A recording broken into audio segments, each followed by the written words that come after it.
Olá pessoal, bom dia, estamos de volta e hoje nós vamos falar sobre Roma, Cartago e as Guerras Púnicas.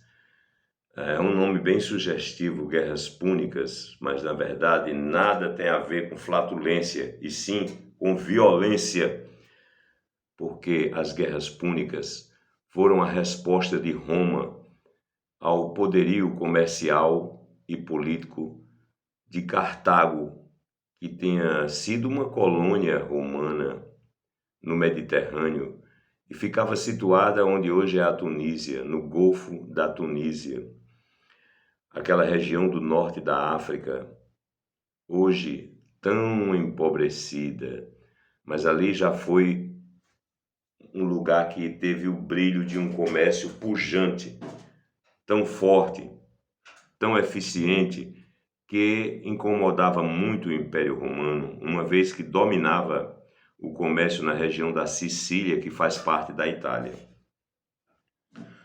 Olha só, primeiro, para você que vai fazer o Enem, quero lembrar que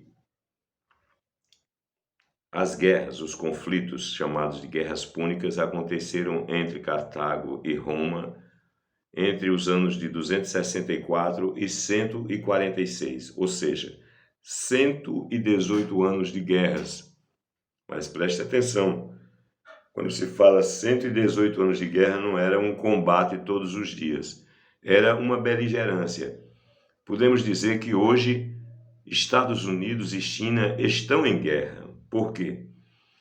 Porque se o conflito ainda não passou para a esfera militar, e talvez nunca passe, porque o professor da guerra, que escreveu A Arte da Guerra, ele diz que a vitória mais importante que um exército pode conseguir é quando ele consegue a vitória sem combater, sem entrar em contato, sem entrar em conflito, sem entrar em batalha. Então, preste atenção. Você sabe que o mar Mediterrâneo foi realmente o lugar de expansão do Império Romano. E Cartago causava um incômodo, porque enquanto Roma queria hegemonia e expansão por todo o Mediterrâneo, havia uma pedrinha no sapato de Roma que se chamava Cartago. E não é só isso. Você sabe que quem tem dinheiro pode promover a guerra, porque com dinheiro você contrata soldados, você compra elefantes, cavalos e armas, escudos, espadas, lanças, e você pode ir para a guerra a qualquer momento. E foi isso que fez Cartago. Então Cartago incomodava muito Roma, até que Aníbal, um grande general cartaginês, atravessou o Mediterrâneo com cavalos e elefantes e um exército imenso. Desembarcou na Espanha, atravessou a Espanha, atravessou a França, atravessou os Pirineus, a cadeia de montanhas que separa a Península Ibérica das regiões dominadas pelos romanos, e conseguiu enfrentar o exército romano já bastante debilitado, porque teve uma perda imensa de soldados na travessia daquelas montanhas geladas e escabrosas. Olha só, pessoal, a vitória romana só veio na Terceira Guerra Púnica. Então Roma apanhou na Primeira e na Segunda Guerra Púnica, mas na Terceira ele venceu Cartago. Venceu e consolidou a sua hegemonia no Mediterrâneo, mudando completamente a história. E o mais interessante disso tudo é que o exército mais preparado e mais organizado que existia no mundo naquele momento era o exército romano. E mesmo assim, ao enfrentar um exército invasor, teve grandes dificuldades. E aí você pode perceber uma coisa interessante, como a relação entre os países imperialistas, entre o imperialismo e seus subordinados, foi mudando ao longo da história. Por quê? Porque os Estados Unidos eram uma colônia inglesa. E essa colônia inglesa se rebelou, derrotou o exército inglês e expulsou os ingleses da América do Norte. Não é isso que você já sabe? Por acaso, a poderosíssima Inglaterra pegou seus navios e foi fazer uma guerra púnica contra os Estados Unidos? Não, de jeito nenhum. E por que não foi? Os centros de estudos na Inglaterra, com certeza, estudaram muito as guerras púnicas e perceberam que, apesar de você ter grandes possibilidades de vitória, o desgaste em uma guerra é uma coisa que vai ter repercussões para sempre. E é verdade que Roma, apesar de ter vencido o exército de Cartago, mas o governo, a administração, enfraqueceu-se bastante. Roma começou a se constituir, a se formar no ano 8 a.C., através de pequenas colônias de latinos, né? Na região só se falava o latim. Depois do latim, nasceu o espanhol, o romeno, o galego, o português, o italiano e o francês. Veja que gauleses que foram dominados por Júlio César na Guerra da Gália não falavam latim, mas eles tiveram que incorporar o idioma latino, que daí surgiu o francês. Então, je suis de la France, eu sou espanhol, eu sou brasileiro, ou eu sou português. Veja que tem uma semelhança muito grande na língua, porque foi copiada e um pouco adulterada do latim. E io sono de Itália. Mesmo na Itália, o centro do Império Romano, o latim foi também sendo modificado. Por quê? Porque Roma era um país cuja mão de obra era essencialmente escrava. E esses escravos vinham de todas as províncias. Você lembra daquele escravo que se rebelou contra Roma e se chamava Espartaco? Ele veio de uma colônia romana, provavelmente da Sérvia, da Romênia, do leste europeu. Porque os povos do leste europeu são chamados de eslavos. São chamados de eslavos porque eslavo significa escravo. Escravo em eslavo. E aquelas pessoas do leste europeu eram muito escravizadas pelos romanos. E então Espartaco era um deles. E Espartaco era um indivíduo, era um gladiador que conseguiu reunir os escravos e causar graves sequelas ao Império Romano. Vencer muitas batalhas, matar muitos soldados do exército romano. Mas vamos voltar a Cartago, aquela ex-colônia romana do Mediterrâneo. Você sabe que, como eu falei, Inglaterra não voltou para fazer uma guerra púnica nos Estados Unidos. E a cada ano que passa, a cada era que vai passando, você vai vendo que os impérios relutam bastante antes de enfrentar uma guerra. Porque uma guerra causa muita despesa e sequelas e enfraquece, por maior que seja a potência. Por exemplo, os 3 trilhões de dólares que os americanos gastaram na guerra do Iraque poderiam servir para melhorar a infraestrutura do país, para melhorar inclusive suas relações com outros países, melhorar o comércio, melhorar o setor tecnológico, mas eles queimaram 3 trilhões. Quanto de ouro e de prata vocês acham que os romanos gastaram para enfrentar os cartagineses? É verdade que Cartago sucumbiu e Roma triunfou, mas na guerra nem sempre o triunfo é uma vitória, é um acréscimo, é uma adição, às vezes é uma subtração. Aliás, sempre há uma subtração. As sequelas ficam para sempre. Então, na vida particular, leve isso em conta. Não entre em guerra com ninguém. Procure assinar um armistício com a sua sogra, com o seu vizinho que faz confusão ou bota um galo para cantar de madrugada, porque a guerra é uma tragédia na vida das nações e na vida pessoal das pessoas.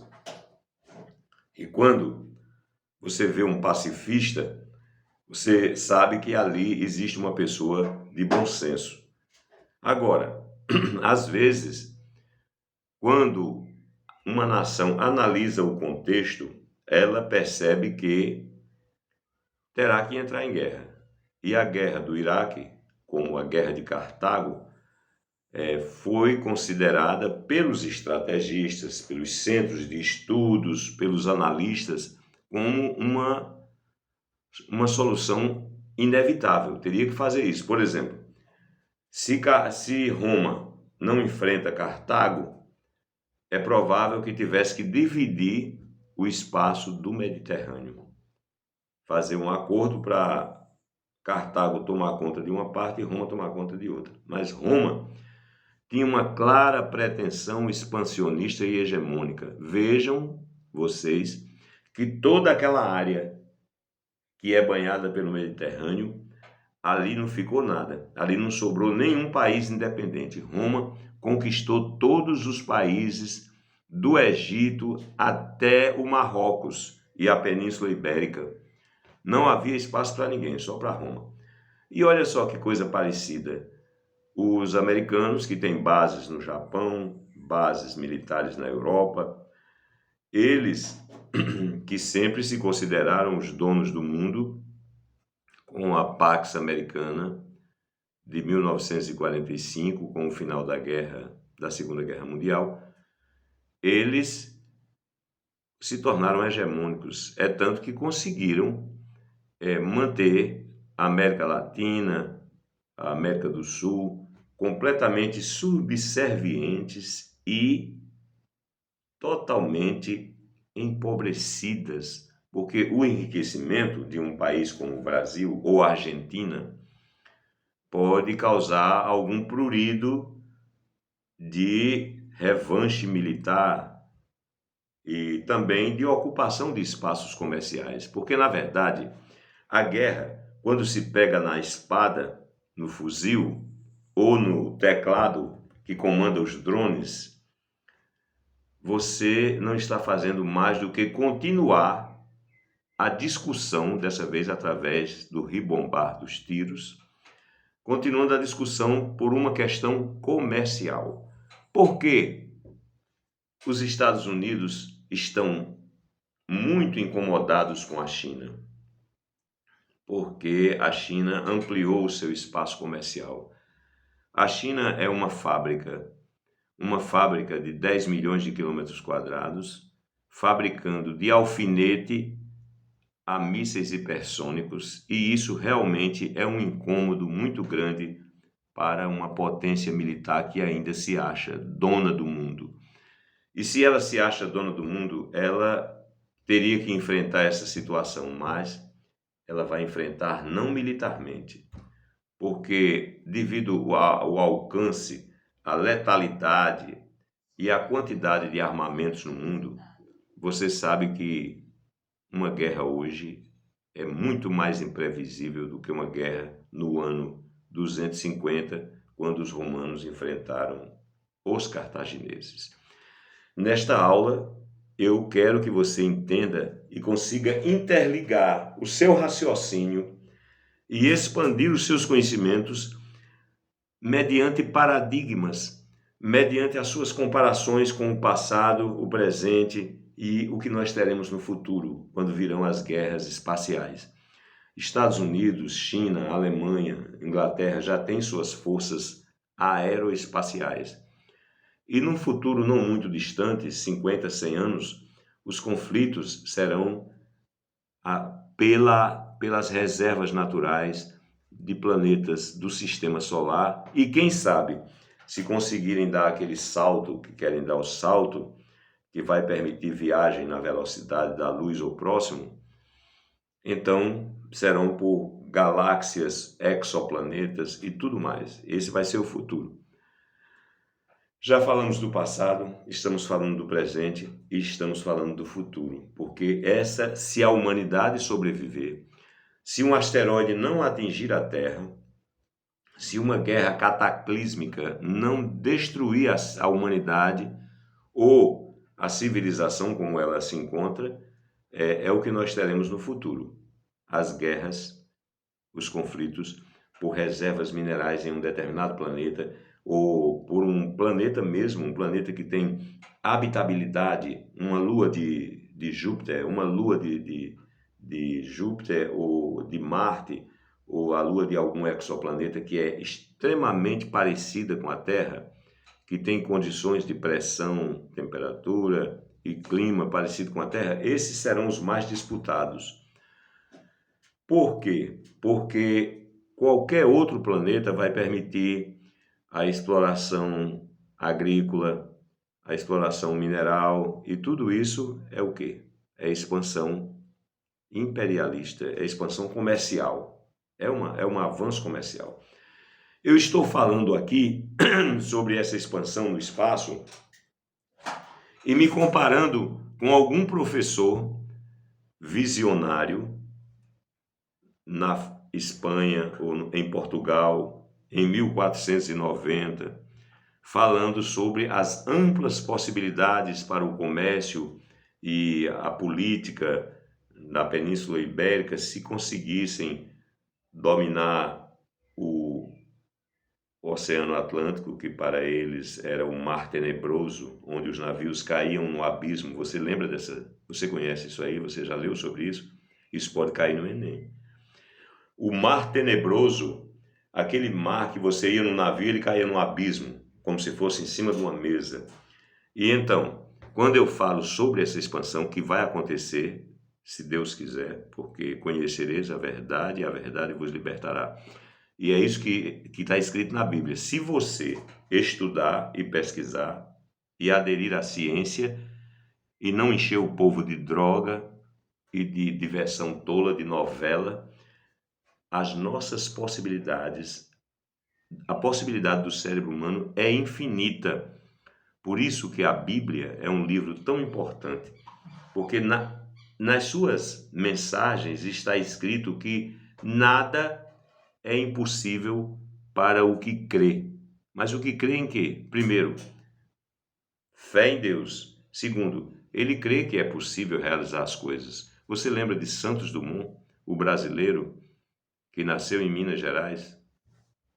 Ele conversava com os engenheiros na França. Sim, ele conversava com os engenheiros na França. Sim, Enzo, ele conversava com os engenheiros na França e dizia que aqueles balões propelidos eram uma coisa obsoleta e que... Deixa eu terminar aqui, Enzo, deixa. Eles precisavam colocar no ar um objeto mais pesado do que o ar, e realmente ele colocou o 14 bis para voar. Mas os engenheiros conversavam entre si e diziam que ele deveria ser internado, que ele era, na verdade, um louco. Que bom que existem os loucos. E também Louis Pasteur, que formulou a teoria de que as doenças eram causadas por animais invisíveis, micróbios, também sofreu muita discriminação e gozação, porque num congresso de cientistas em Paris, o palestrante disse: vamos fechar as janelas para que não entrem os bichinhos do Dr. Louis Pasteur. E é assim que as pessoas que pensam e acreditam e formulam são tratadas no mundo.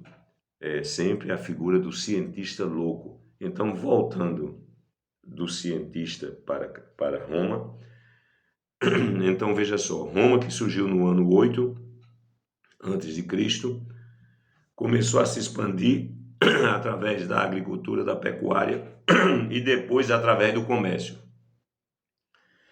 E como é que você garante a expansão do seu comércio? Primeiro, oferecendo produtos de qualidade e depois oferecendo uma coisa chamada dissuasão militar. Você diz, olha, eu tenho um exército imenso, se você não me comprar o meu azeite, eu mando 10 legiões aqui no seu país e eles vão incendiar tudo e ainda vão estuprar suas mulheres, roubar todo o seu dinheiro. E aí é o seguinte, é melhor você fazer um acordo comercial com a gente, assina aqui. Ah, mas é claro que o cara vai assinar. E hoje essa é a disputa da China com a sua Rota da Seda e com a sua ligação ferroviária com a Europa. Ora, se a China consegue fazer uma ferrovia até a Europa e trazer os produtos para o mercado consumidor europeu, além do mercado interno, se a China hoje tem mais contêineres nos navios trafegando pelos oceanos do que os Estados Unidos, se os seus produtos estão dentro da maioria dos contêineres, quem é que vai segurar a China? Eu lhe pergunto, alguém pode segurar a China? Nós não sabemos, só sabemos que a empresa chinesa do 5G, que tem mais tecnologia, teve a sua gestora presa no Canadá. Os Estados Unidos fizeram uma pressão imensa no Brasil para não adquirir os produtos. Tanto que aí estão a Nokia e a Ericsson como fornecedoras oficiais do equipamento do 5G que será implantado nas capitais até o dia 5 de julho de 2022, até julho de 2022. E essas duas empresas, a Ericsson e a Nokia, que são empresas nórdicas da Europa, elas terão que comprar equipamentos da Huawei chinesa, porque elas não têm essa tecnologia toda. Elas estão atrasadas e os Estados Unidos perderam a batalha tecnológica pelo 5G. E vão perder todas as batalhas tecnológicas, porque, primeiro, 1 bilhão e 400 milhões de pessoas tem muito cientista. Segundo, a estrutura, a tendência de um império é entrar em decadência. O maior império que já houve na humanidade foi o Império Mongol. Ele tinha, no seu auge, 33 milhões de quilômetros quadrados. Isso é quase 3 vezes o território da Rússia. 33 milhões de quilômetros quadrados dominados pelo exército mongol sob o comando de Gengis Khan, um grande guerreiro da antiguidade, mas entrou em decadência, estraçalhou-se. Depois, o Império Romano, que dominava todo o Mediterrâneo, e o mundo era o Mediterrâneo, porque fora aquilo ali só existia lá no fim do mundo, nos confins do mundo, a China e a Índia, a cultura chinesa, a cultura indiana, um início de cultura árabe no Oriente Médio, sem falar no Egito, que o Egito era realmente uma nação forte, mas que não deixou de ser colonizada pelos romanos. E então, eu acho que você entendeu o que foram as guerras púnicas. Foram 3 guerras púnicas no decorrer de 118 anos, nas quais Roma enfrentou Cartago. E quem se destacou nessa guerra foi o general cartaginês Aníbal. Esse nome, Aníbal, não pode ser esquecido nunca, porque é a história de um grande guerreiro. Mas você pode ser o maior guerreiro do mundo e ter o melhor exército do mundo. Existem outras variáveis que podem lhe garantir a vitória ou então permitir que você seja derrotado. Porque, por exemplo, qual é o país da Idade Moderna, da Idade Contemporânea, que não sofreu derrota até hoje? A Rússia.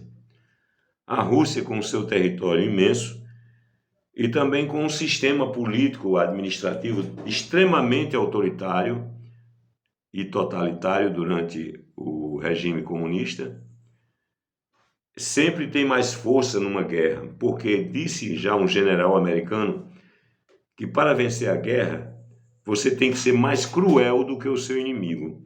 Se por acaso um general quer poupar um vilarejo porque tem crianças e mulheres em uma batalha, e ele não está preparado para massacrar quem está do outro lado, ele provavelmente perderá a guerra. Então a crueldade é uma das características dos generais vencedores.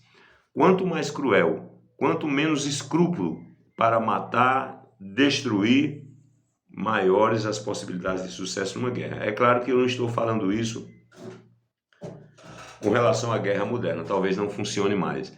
Mas ao longo da história da humanidade, sempre os exércitos mais violentos e também mais preparados, mais disciplinados, foram os vencedores. E isso explica a expansão romana. Roma enfrentou exército egípcio, exército cartaginês, exército gaulês poderosíssimo. Ninguém tinha coragem de invadir a Gália. Os gauleses eram muito combativos, muito aguerridos, mas que não podiam enfrentar a disciplina e a tecnologia do exército romano, porque também eu esqueci de citar isso aí.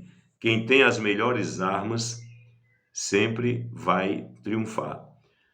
Mas às vezes uma variável anula essa vantagem. É o caso da Alemanha, que tinha as melhores armas, os melhores tanques, só que dado a dimensão do território a ser ocupado, a Alemanha não conseguiu vencer a guerra, porque faltaram tanques, canhões, combustível para enfrentar o poderio da União Soviética de um lado e dos aliados no lado ocidental.